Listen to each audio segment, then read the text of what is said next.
Hello, Montessorians, and thank you so much for joining us for another session of our live coaching calls. Here with me today is Matt Hillis. Matt, as always, thanks for being here.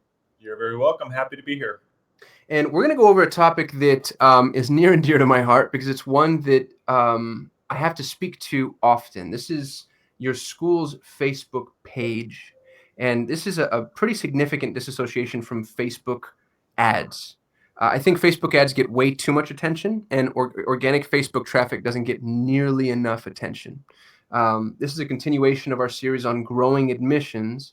And this is one of the things that schools can do that's absolutely free outside of your time to get the message out there, attract parents, engage people that are a part of your community, and grow your school. So we're going to dive into the Facebook page discussion. Matt, if you wouldn't mind, you have 4 Facebook pages, one for each of your locations, and then you have a main branded page. Is that correct? Did I make that up?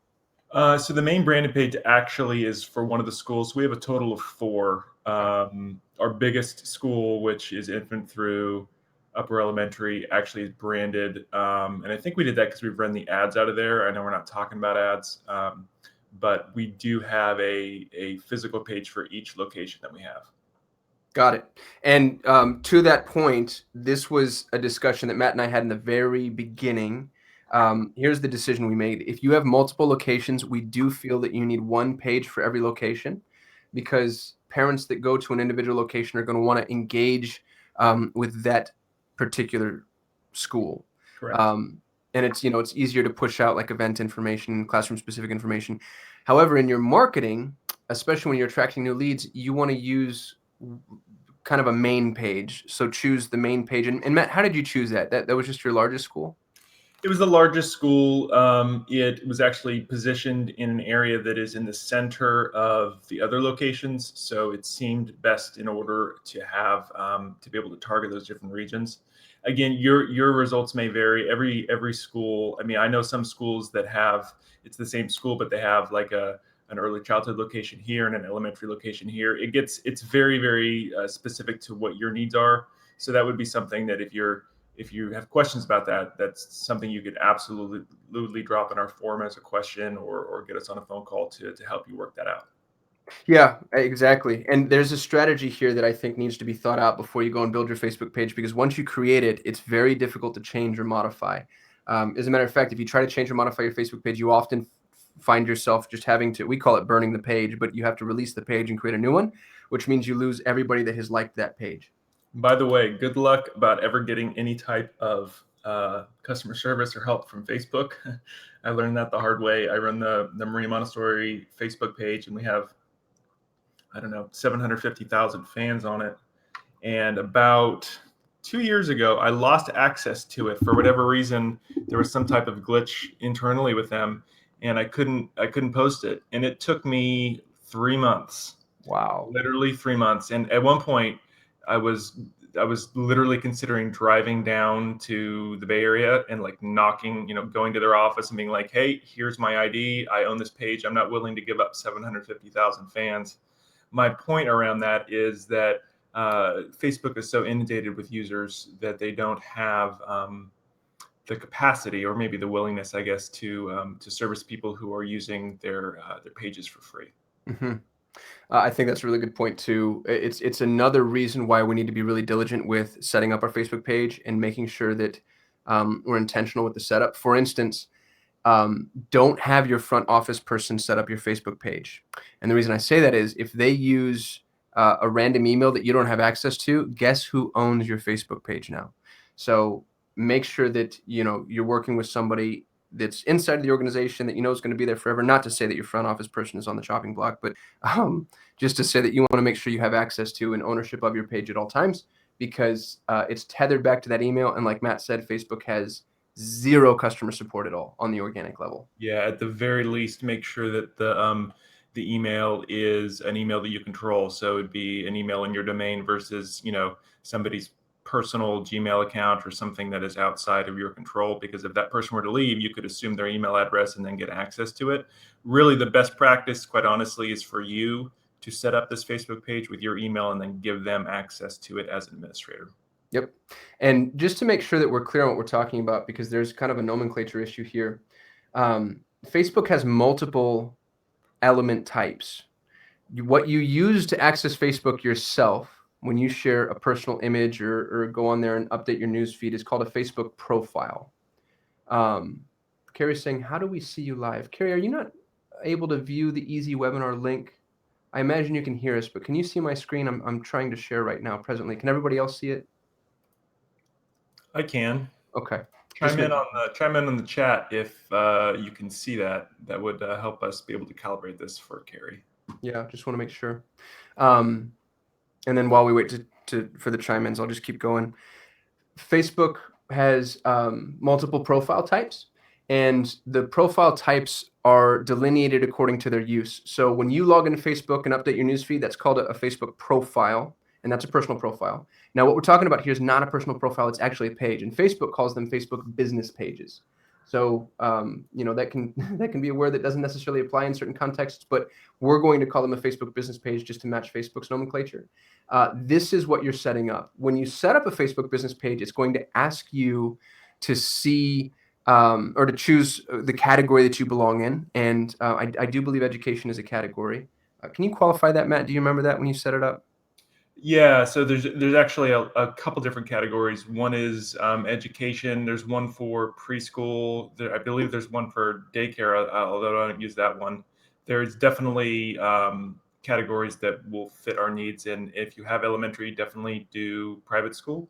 Mm-hmm.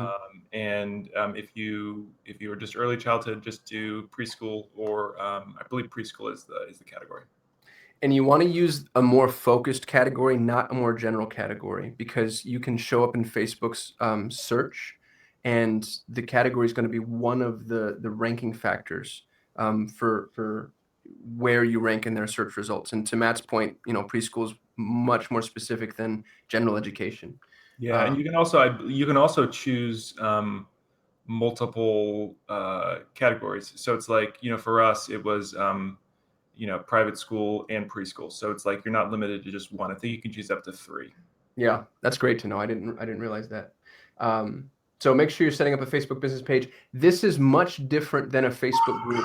We're actually going to discuss Facebook groups at some point in our series, because we think that Facebook groups are going to be an important element to parent engagement. But right now, we want just to make sure that we're focusing on Facebook business pages. I just want to bring something up.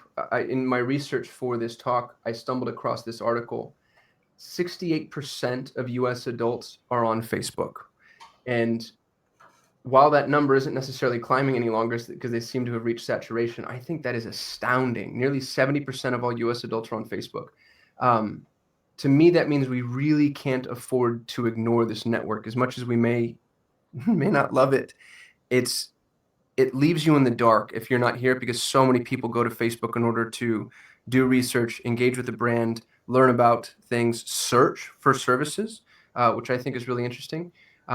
So please don't neglect this opportunity to get in front of 70% of potentially mission appropriate parents. One of the things that I wanted to point out is Facebook has a very limited ability to customize your Facebook page. Your Facebook page is essentially your website inside of the Facebook ecosystem. So if Facebook were the internet, then your Facebook page is your website. And they don't allow you to do many things, but they do allow you to do a few pieces of customization. So I have Bergamo's Facebook page here. This is the primary Facebook page.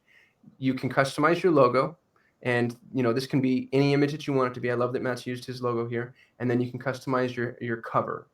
And this shows up in varying degrees depending on the device you're on. But I'd spend some time making sure that these two images are relevant to your school and they're enticing, because this is the very first thing that people are going to see. Matt, any comments on why you chose what you chose, or any advice for people? No, I don't. Yeah, I tend to swap out that header image quite a lot. And in fact, you can actually put a video header as well now, which is something that I'm looking into, that I think, again, just draws more attention to what just draws more attention to your page. I have tried all various types of things, This picture, the more that I'm looking at it, this was actually a new classroom that we opened. And if you see in the back there, our bead cabinet's empty because the beads hadn't been put in there yet. So that bugs me a little bit. But I think we swapped this out a month or two ago. I tend to change this on a quarterly basis. I thought it was a pretty image, and I thought that it really showed what a prepared environment looks like in a Montessori program, which is, again, a huge differentiator from most other early childhood programs. Absolutely.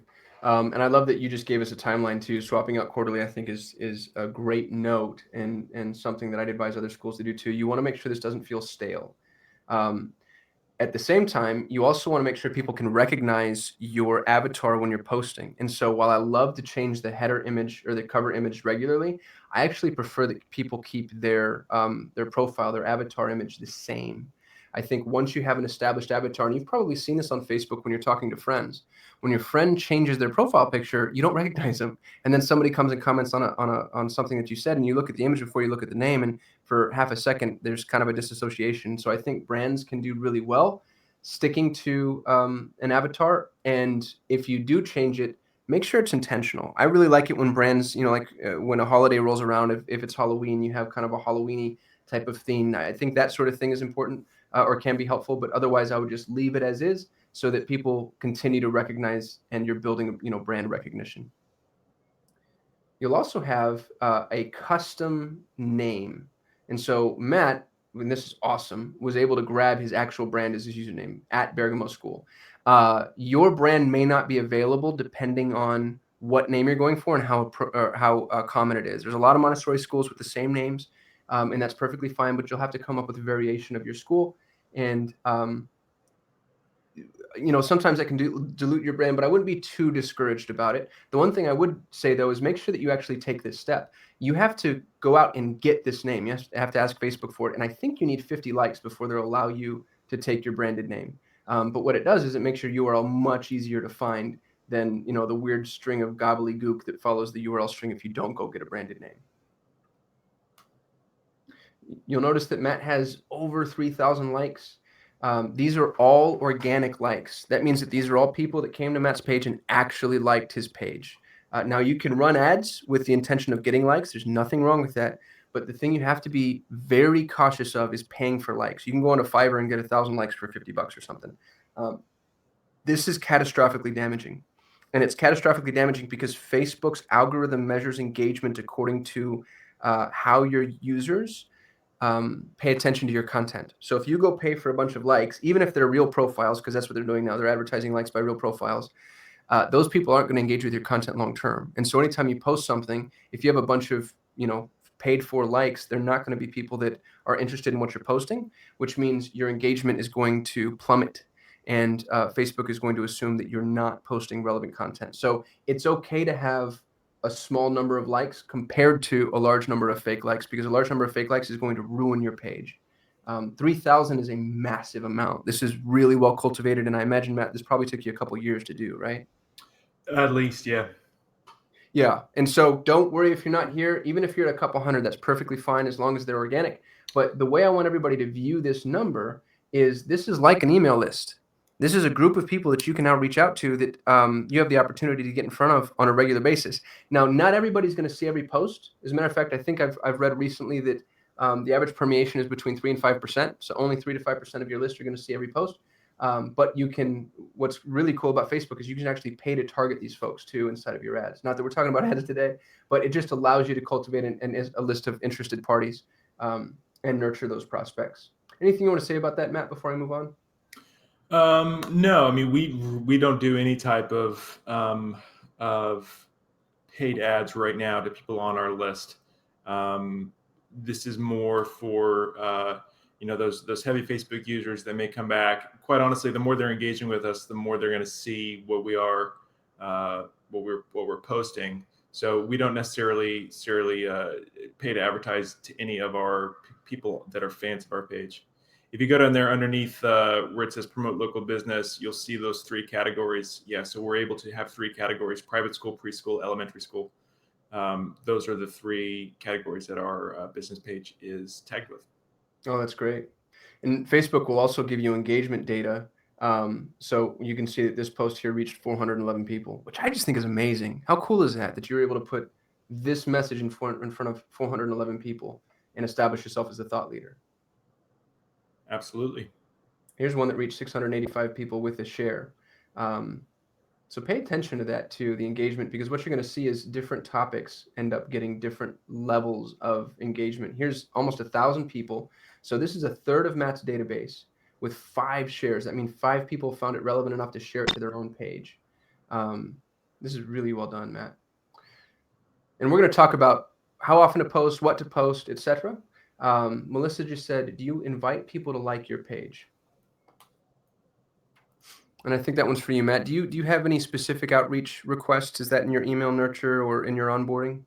It is. So actually, after they schedule a tour through Calendly, there's a thank you page which links. It says, you can follow us on Instagram or follow us on Facebook. I think Pinterest is on there too. So that's a call to action there, and that's really for people that are starting the tour. And usually I think we get a good amount of our people being able to do that. And then in all of our nurture campaigns that we're sending out via email, there's a subtle call to action at the end about our social networks.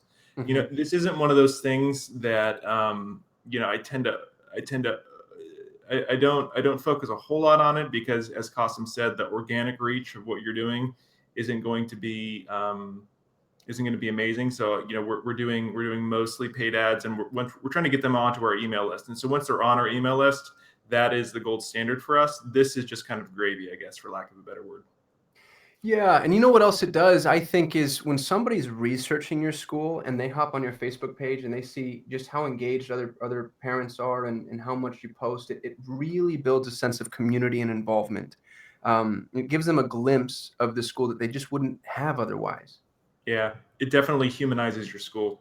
So that's one of the benefits about it, is that these are real people here who have real lives, and we're doing real things, and we're not one of those schools that if you go to a kinder care, right, it's going to be so generic and so homogenized, and this makes it much more personal with real people. Yeah, what a great way to say that. It humanizes your school. The other thing that you've done really well is you have custom pages. And I just want to point out to people that you can build custom pages on your Facebook page in order to highlight what you think is important and specific. So Matt has a tab here for jobs, and you don't have to use the page if you don't currently have any jobs, but it's available to you at any point. An about page, services, and each one of these can be customized to your needs. And Facebook even has some custom widgets I won't talk about today, but you can have different plugins and calendar utilities and whatever you want in order to. No, I shouldn't say whatever you want, but a lot of really cool additional add-ons to make these pages more of your own. Christy just asked, hi, my name is Christy. I'm a Facebook newbie. How did you get to this page? Is this only accessible to the admin? No, ma'am, not at all. This is actually Matt's public Facebook page. So what I did to get here is I went to Matt's website, and then I just clicked on Facebook. And you'll notice this is his public page, facebook.com/Bergamo School. I want to get back to our slides just because I want to introduce the next topic, and then we'll come back to Facebook and use it as an example. Posting to Facebook. This is something that all of our members struggle with. It's a question that I get often. It's something that I struggle with as a marketer. It's hard to come up with content, and I think that's by design. We're not really geared for this type of communication. This is new. This is in the course of human history, we've never had to come up with this amount of just sheer data, and so I think we're all a little bit overwhelmed. The rule that I have heard from a posting perspective, you want to post 2 to 3 times a week at a minimum. And the reason for that is that tends to be the threshold that lets Facebook know you're an active poster, so it can keep you in people's news feed. And it's also, I think, a pretty healthy schedule for somebody who's doing research on your school to come in and see. Now, if you're a second plane member or above, you get posts from Neato Marketing. We actually create posts on your behalf that you can download and you can use to your heart's content. I don't want this to be the only thing you post, because the posts that we create are, they're what would you call them, Matt? Generic? Is that a friendly word? No, I think I wouldn't use the word generic, but maybe we would use the word standardized. Right? Better. These are things that are going to be appropriate for any parent anywhere. So these are not pictures of your community. These are not pictures of your children, not pictures of your guides or your parents or events that you've had. These are things that will be of interest to most parents. And so one of the great things about our social posts that we put out is that you can choose, you can go through this, and instead of having, at 8 o'clock at night thinking about, gosh, I haven't posted on Facebook in a long time, you can actually go through and choose for the month. I like these 8 posts. A lot of these things in here will be topical in terms of time of year. It's one of the things we've really focused on.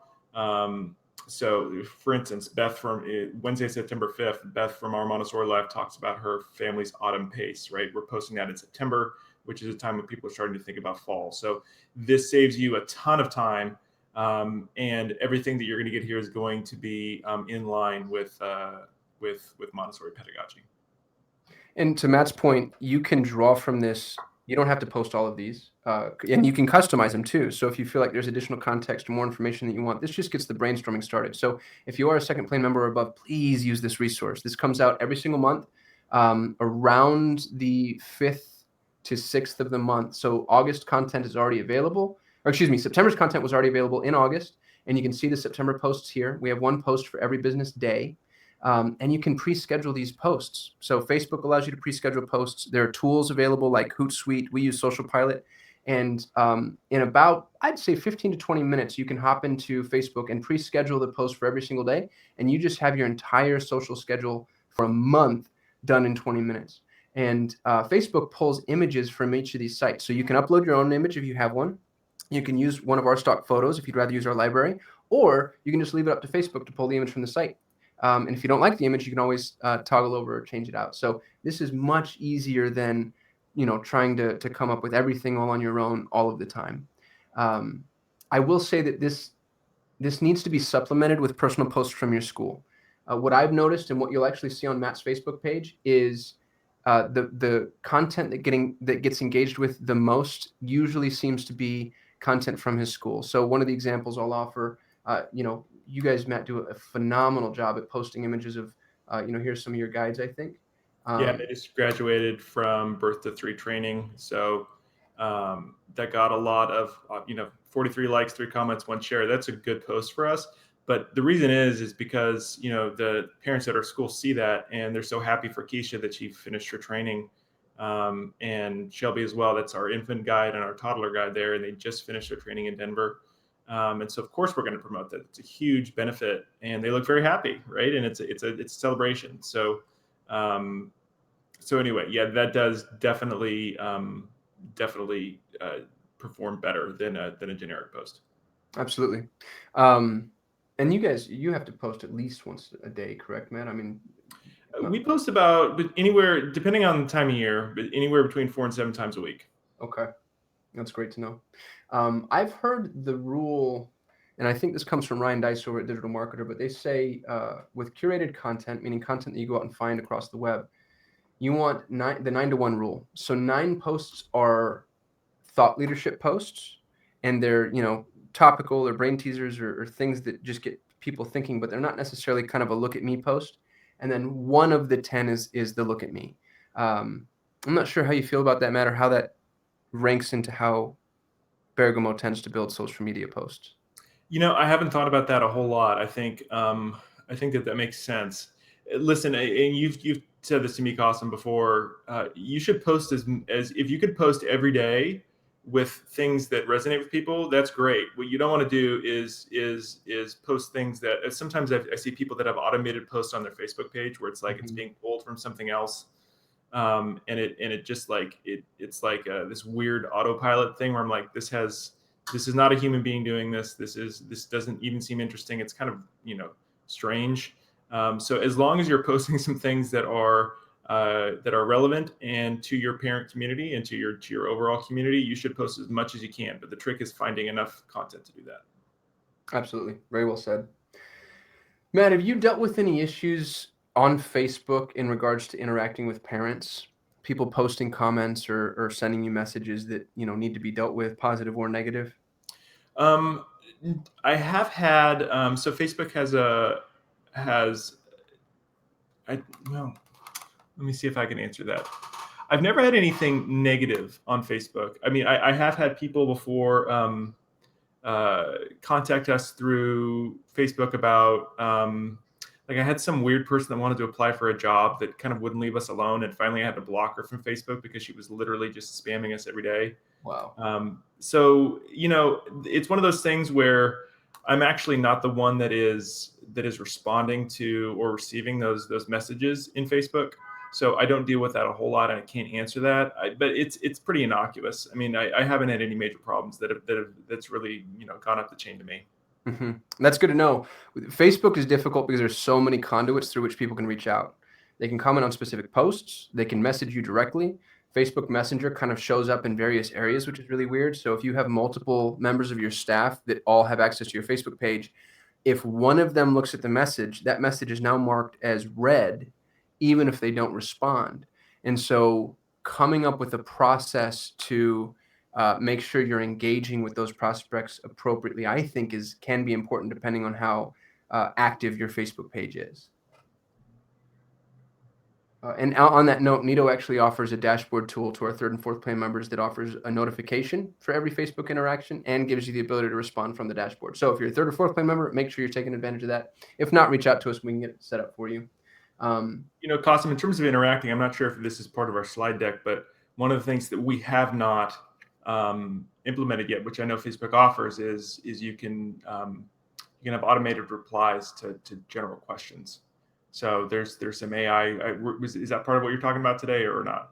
No, not yet. I wish it was, though. I should have added that to the slide deck. That's a great topic. Yeah, so it's almost like an FAQ thing. So if people want information about your hours or your tuition or the ages that you serve or how long you've been in business, it's like those questions pre-populate in Messenger, and they get an automated response. I have not set that up yet, so I can't really speak to that, but it's something that I'm curious about. Again, organic Facebook pages isn't a huge way of generating new interest in our school, so I don't put a whole lot of attention in it. But I mean, it's free, and I should probably take the time to set that up. But definitely something for people to look into.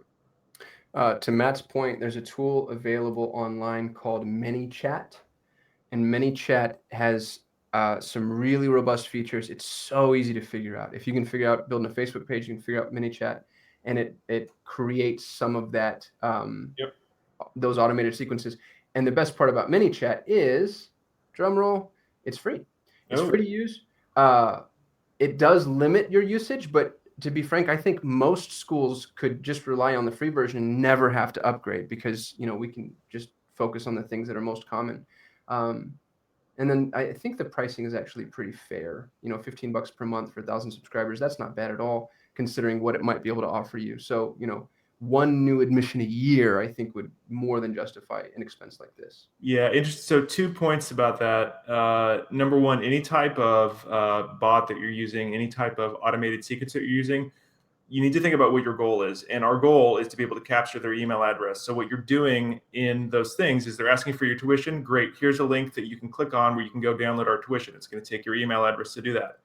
You want to be able to think about it from that. I don't want to give them just as it is on our website, right? You're going to have to opt in to get a lot of different types of information. You should always be referring them back to your opt-ins through the bot instead of just giving them the straight information.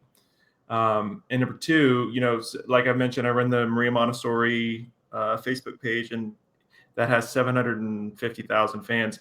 I have so many messages on there that it came to the point where I just couldn't reply to things because I get things from people all around the world asking questions that I can't answer. I'm going to this Montessori school in Tunisia and I don't like it. Can you help me out? And that type of stuff. So I really don't reply to messages on there because of the volume of them. But it does go to show you the reach that you can start to have, and people will use that as a way of trying to contact you. You know what we should do, Matt? When we create the script for Bergamo, we should make that script available in Nito as a download in the resource area. Completely agree. Great. I'm going to make a note of that, and that's coming, folks. Interacting with parents we talked about. I just wanted to touch on a few of the functional pieces of Facebook that are really powerful.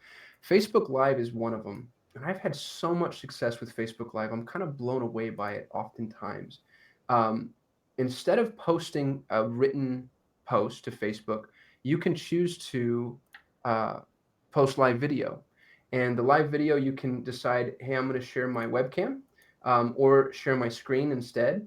Give somebody or give your viewers context as to what the video is about. And then this is an awesome place to do announcements, updates, especially if you get really regular with it. And your parents or even if you wanted to do it internally, if people know, hey, every Friday there's going to be an update from the school, this gives you a really good kind of sounding board, I think, and could be a positive tool to begin to cultivate. Matt, have you guys done any Facebook It Live? also tends to show up more when you're doing live, in terms of, well, my guess is that it shows up more on people's feeds, right? The algorithm is going to give a boost to that because they really want to promote video and they really want to promote live content. So it's going to show up more to your fans than would a normal post. Oh, you're absolutely right. And gosh, that's such a great point that I forgot to bring up. Facebook actually does push notifications for people going live. And you've probably seen that in your own feed. If you have a friend or a group that you follow or pages you follow and they go live, you'll receive a push notification on your phone, almost like you've received a text message. And it'll say, hey, Cosentino Marketing just went live. It's a great way to get in front of the people that are on your list. And, it's hard to engage with everybody. And I just think this is a really quick and easy way to do that and kind of brand yourself. And you can do that from your phone as well, I believe, if you have Yep. Facebook installed on your phone. So what a great thing to do if you're having an event, if you're having an open house, if you're having a community event, if there's some type of performance, if there's something going on at your school that is out of the ordinary, even to take 2 minutes and just do a quick walk around and kind of show, again, that really does, again, humanize your school about these are real people doing real things. And to Matt's point, if you do have an event and you decide to record it using Facebook Live, that recording will stay in your Facebook newsfeed forever if you want it to be. And you can also schedule when it gets posted to your feed. So if you have an event tonight, but you want the recording to be posted tomorrow, then you go live with the schedule assigned. And then now the schedule is going to let you say, hey, this is when I want this to be published.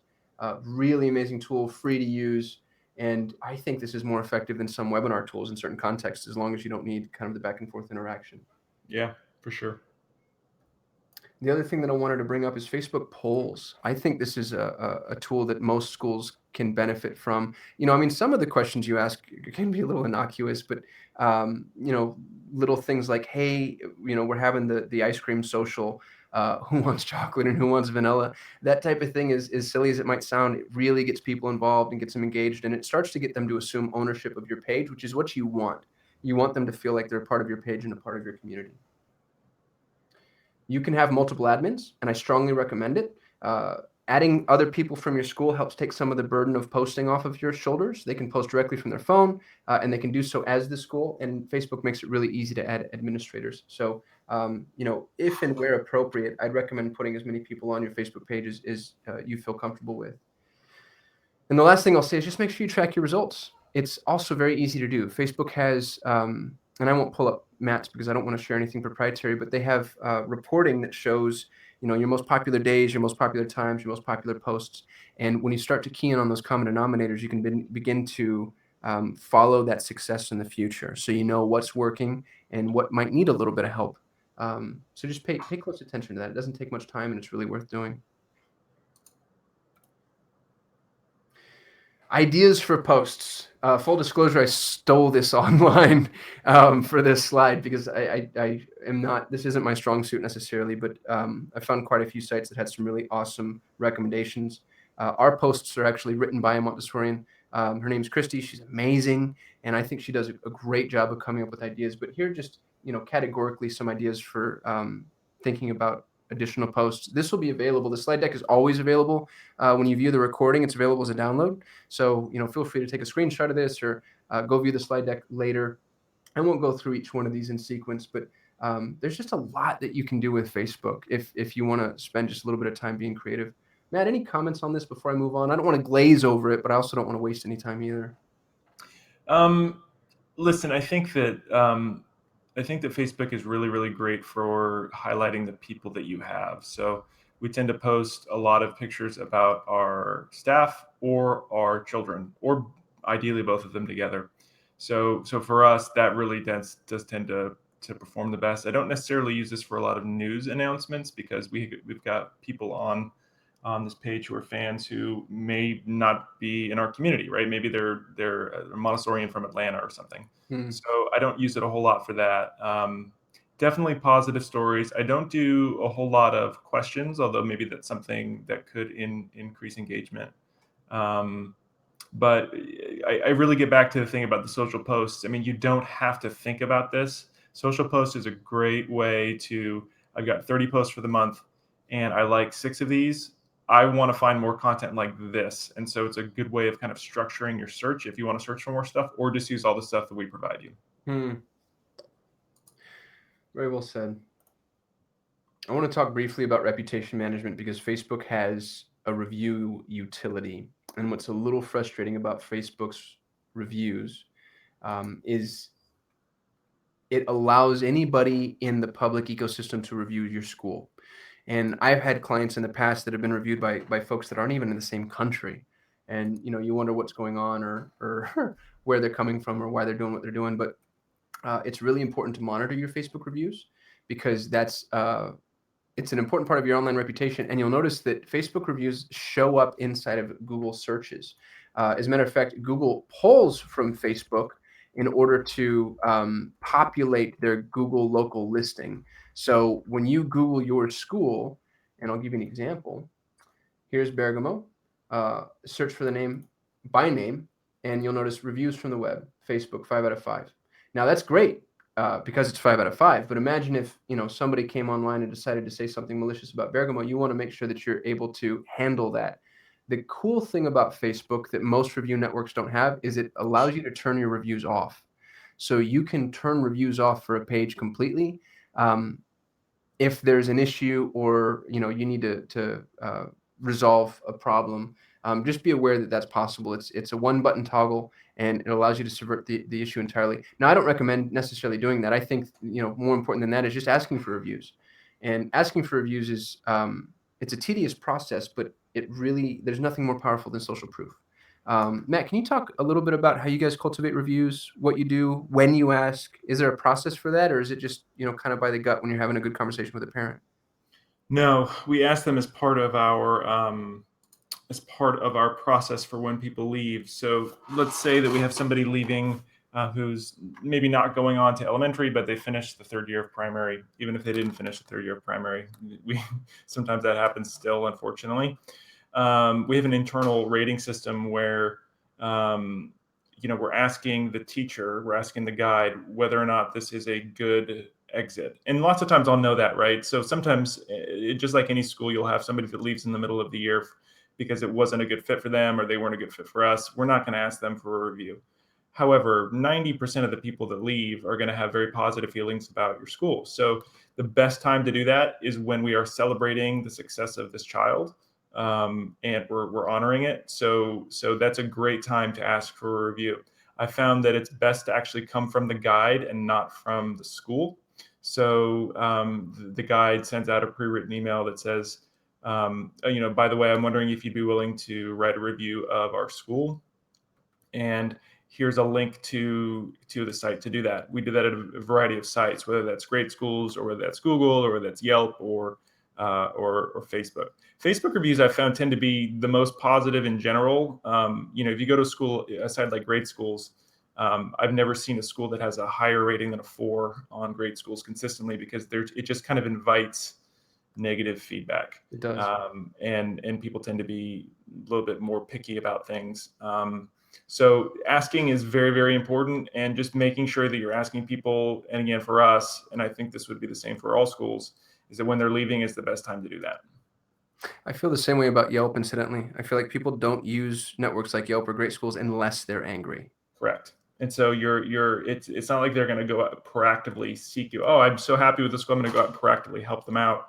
No, it's that they want to go complain about something. And you listen, we are a service type of business, and we're dealing with people all day, every day. There's going to be people that, for whatever reason, aren't happy with what we do. It is impossible to escape that. Your goal is to make sure that you have enough positive reviews to drown out any negative reviews that do come in, because every school will get one. Matt, how do you deal with negative reviews? Do you respond or just ignore them? Besides not sleeping at night, I don't. No. Do I respond? No, I haven't. To be honest with you, I'm not the best at this, and I think because I take it so personally, I get. I wish I could be much more objective about it. I know the best practice is to respond to things publicly. I always find that it's really difficult to respond to things because we're talking about a child, and I think that there are private. Like if somebody comes and says, my child didn't, left at age 5 and still didn't know how to read, and Montessori was a waste of money. I don't necessarily know how to respond to that because there could be a lot of mitigating factors with that. I mean, maybe the Mm, child had a learning disability. Maybe the child didn't attend regularly. I mean, there's so many things that how do I say that in a way that doesn't continue to poke the bear? So for us, it's much more challenging than like a restaurant where this is a one-time customer that you're never going to see again versus somebody that we had a relationship with that we have a lot of personal information about. Like yeah. maybe the parents are getting a divorce and the child was having a really hard time emotionally, which absolutely impacts your ability to learn. That's the frustrating thing about it for me, is that I've got a lot of information to share. I feel very handcuffed in my ability to do that because of the nature of our relationship with this child and this family. That's really well said. It's such a tough position to be in. My experience with responding to negative reviews is you're typically just poking the bear. And I've seen situations, and Matt, I actually think you had a situation where a disgruntled parent was very unfair in their bad review, and then they went and got a spouse or a family member to also write a bad review for the I same. did, and I think an aunt, quite honestly, and yeah, so we actually had to ask this child to leave mid-year because of behavioral issues. Again, I would guess that most, if not all, schools have dealt with that at some point. They didn't like that. They didn't like that at all. And perhaps we could have handled it differently. I always try to think about ways we could have handled it better. I don't think we did anything that was egregious. We refunded them all their money, but still, they went out. Mom posted a negative review. Dad posted a negative review, and then I'm pretty sure their aunt posted a negative review, 1 star. And it's kind of like those things where, and this is where I start to cringe, where they're saying like, "I echo what the previous person said. This was my experience too." And I'm like, "This is one child, Mm, and you're basically just doing this because this is a way to for lack of a better word, get back at us." It's a touchy thing because this is the child is an extension of them, and when they're having issues with their child, you're really talking about issues with them and their family, and it's just a very, very emotional topic. And I found that many people in those situations are not willing to look at things realistically and objectively, and it's much easier for them to say, "Oh no, this was the school's fault," versus how did I contribute to this? I've never claimed we're a perfect school. We make mistakes all the time, but you know what? We're good people, and we're never out there to hurt anybody, and especially we're not trying to hurt or damage a child. So it's a conundrum for schools for sure. If we can come up with some type of system custom that addresses this, I'd love it, because it definitely is an outstanding issue for us. yeah, absolutely. We have a tool that's available to our third and fourth plane members, the dashboard. Um, I'll go over that just briefly. It allows you to send out invites and request reviews. And what's great about it is you get to define the page or profile that you would like to cultivate those reviews from. And it also gives you the ability to proxy the reviews, which means the very first thing we send is a 5-star review request saying, "Hey, how happy are you with our service?" If they give us anywhere between 1 and 4 star, then we say, "Thank you so much for your feedback." And then the school is alerted to the fact that this parent might not be happy. If they give you a 5-star, then it follows up with this review request. So it gives you the opportunity to cultivate reviews from parents that are happy and friendly. And I recommend that our schools use this at least once a month. Even if it's just a couple of people, you can add people, one at a time, or you can update an entire CSV document. Yeah, we should eventually do a coaching call just on reviews, quite honestly. I'll make a note of that. Sorry for that siren in the background. Nope, not at all. Very last slide is just promoting your Facebook page. We've touched on this briefly, but I want to make sure that we don't glaze over it.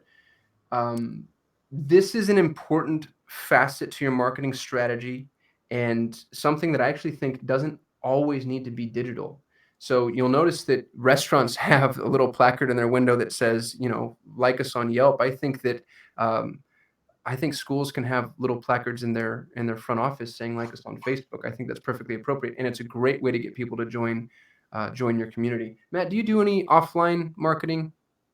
We don't. I have on promotional materials before at like when you have community events or you have a booth at a early childhood expo, I'll have that information on our paper handouts that we're giving to people. This is where it's actually super beneficial again to have a custom URL to make sure that it's easy to find, because if it's facebook.com/xjyl97 profile 9843, that's not going to work for somebody to remember. But if it's facebook.com/Bergamo School, it's a much easier thing for people to do and to remember.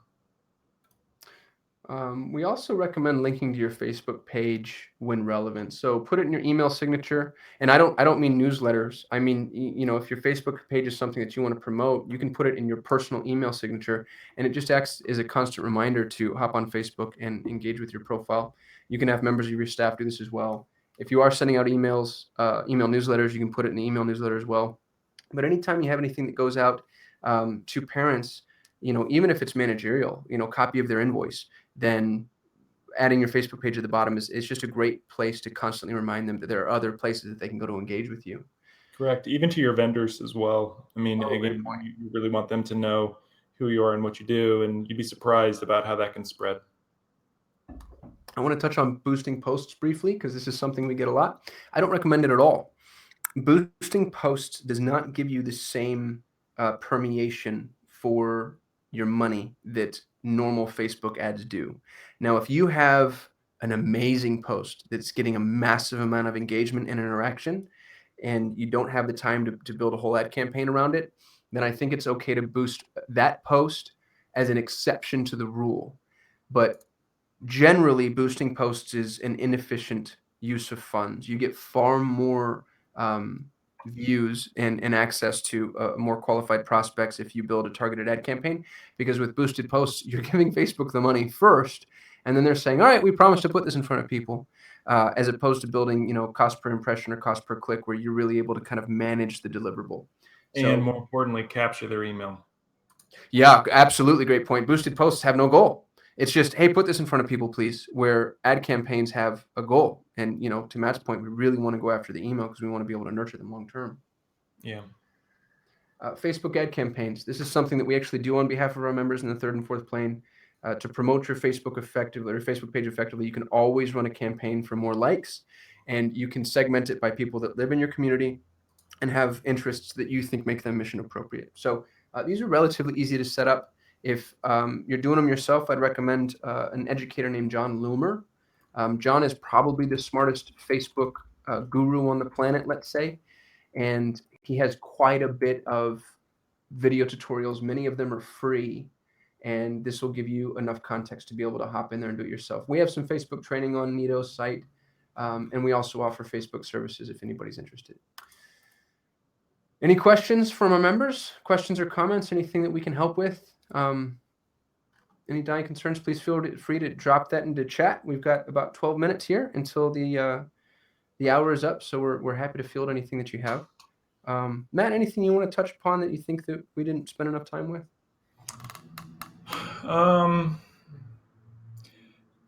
Again, we have limited time and attention and resources. And in my opinion, rather than focusing, if you're a small school and you have 4 hours a week to focus on marketing, it is going to be much better for you to focus on having an automated email funnel, on optimizing your website for opt-ins, for capturing email addresses on your website. Because again, when you own that list, when you own that information, you can market to them for free forever. First, I'm not saying don't use Facebook, but I'm saying that in my hierarchy of priorities, it's not going to be number one. It's something that we should have, and it's something that we should do, and it's something that parents will expect. But this is where those social posts are just really, really beneficial, because if you're a Plane 2 member, you can have that really spend 15 minutes a month, automate your posts, put them out for the month.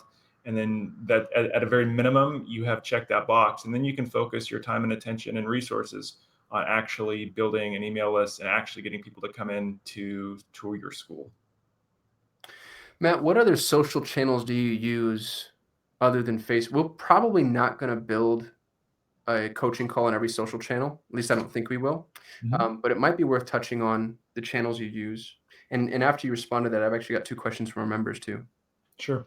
So, real quickly, we use Facebook, we use Pinterest, we use Instagram, and we use YouTube. Um, Honestly, I'm really more bullish on Instagram than anything else, just because I'm seeing so many more people using it, and especially a younger demographic using it. And what I'm thinking about is, within 3 to 5 years, the people that are 25 right now who are not using Facebook and they're using Instagram more, they're going to be on that network. So I want to make sure that that we're having a more robust Instagram profile. I'm exploring that right now. Um, Pinterest has kind of fallen off a little bit for me. We do post on there. That does tend to trend exclusively towards women, which is great for our target market. And then YouTube. YouTube is a beast, and I want to explore personally for our school, really using that a lot more. Because again, if you look at the usage of it, it's going to be smack dab in the middle of people that are using that primarily to consume media within the next 5 years. So Mm. Facebook is, my grandmother, everybody's grandmother's on Facebook now. That's not necessarily our target market. It is edging a little bit older from everything that I read. Not that it's not going to be useful, but what are we doing to position ourselves for success in 2, 3, 5 years from now? So it might be worth us building a coaching call around Instagram for Nito. And YouTube as well, for sure. Yeah, YouTube, I've read often, is the fastest growing social platform in existence. Hmm. Okay, I made a note of that for us, and I'll make sure to do that. So we've got 3 questions. This is great. From Melissa, how much do you suggest budgeting for Facebook ads? Matt, do you want to take that one, or do you want me to?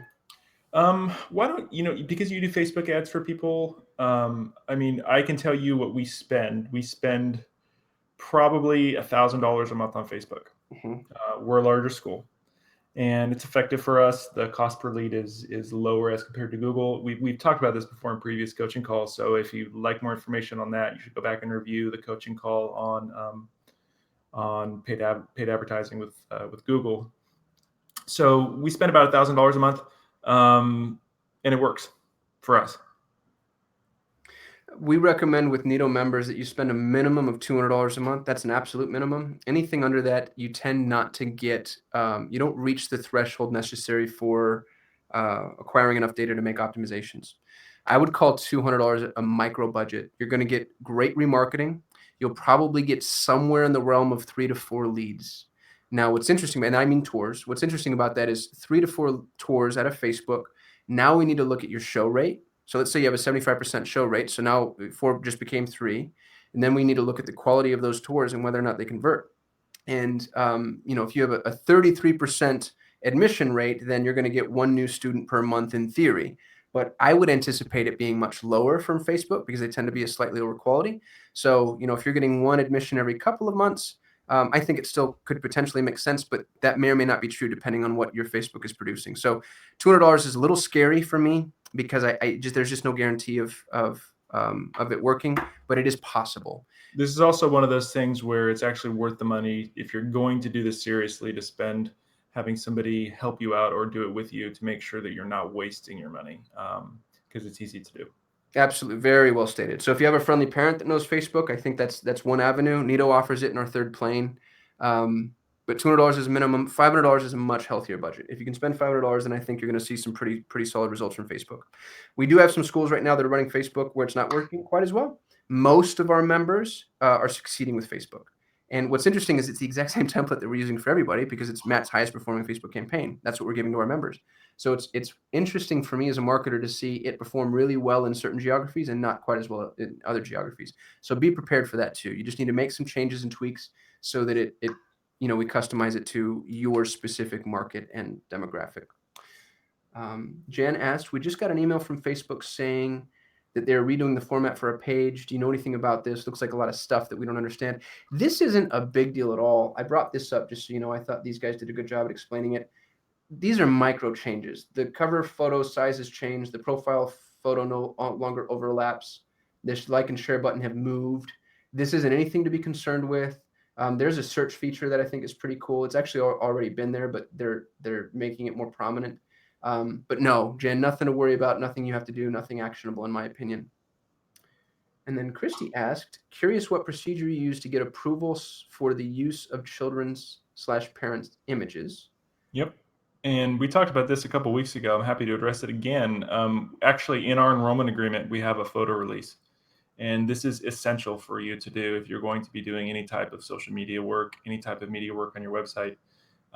We put it in the enrollment agreement. Now, we do give them the option to opt out of this, right? If they don't want to have that photo release, they just cross it out on the enrollment agreement and we don't use their photo. Out of 500 children, I think we have 15 that opt out.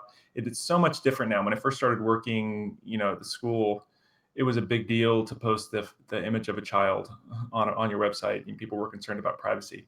The game has changed. In 2018, people are so much more comfortable with that. So by putting it as part of our enrollment agreement, you can, we don't have to go and do a separate thing for people and get them to turn it in. It's just automatically done. And then we just keep a list of opt-outs.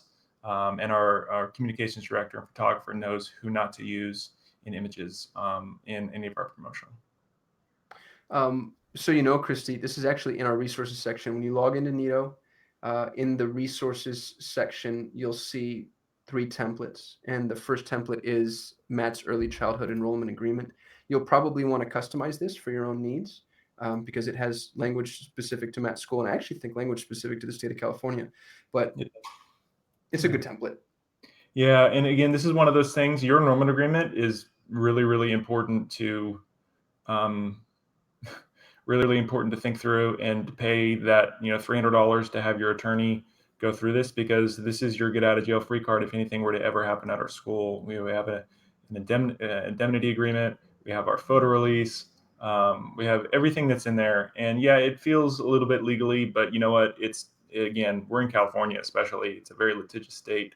So we want to make sure that we have everything on the up and up. And sometimes people have questions about this, and we can explain to them what something means. I mean, it's not overly legal, but everything that we have to do, and we have a separate one for elementary, which is very, very similar.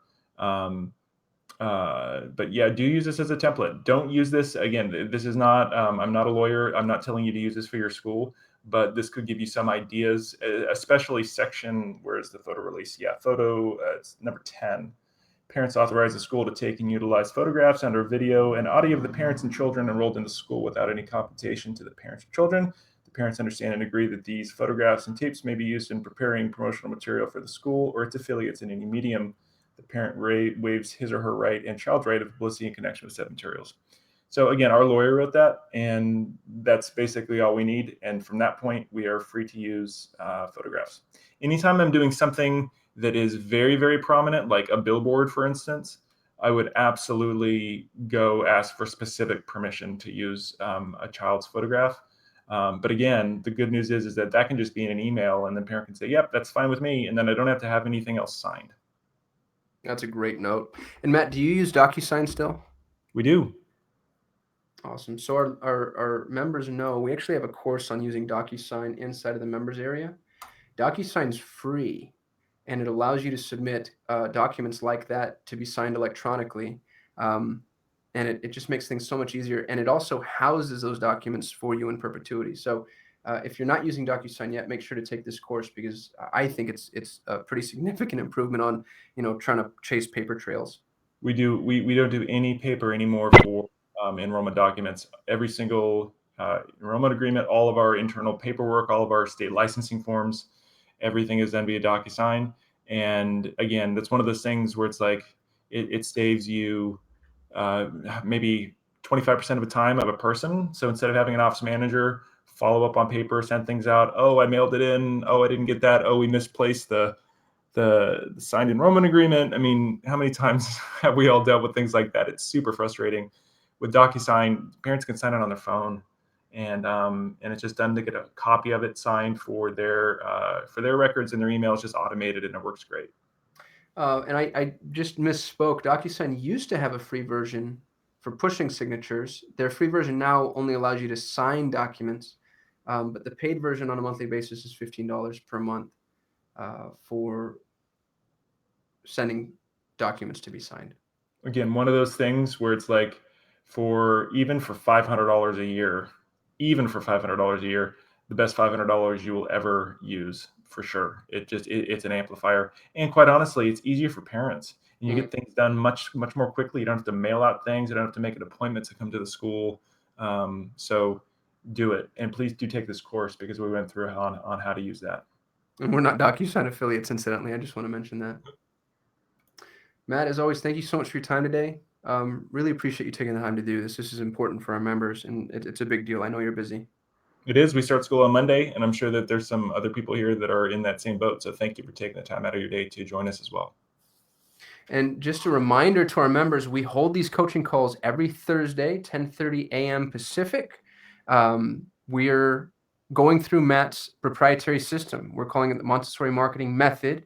And each week we touch on one topic where Matt tells us exactly how he grew his school from 200 to 500 students, which is just amazing. So please make sure to register for the coaching call next week. To register, just go to nitomarketing.com/coaching. And if you're one of our live attendees, you have the opportunity to answer some of our questions. Thank you, everyone, for being here, and we'll talk to you next week. All right. Thanks, guys.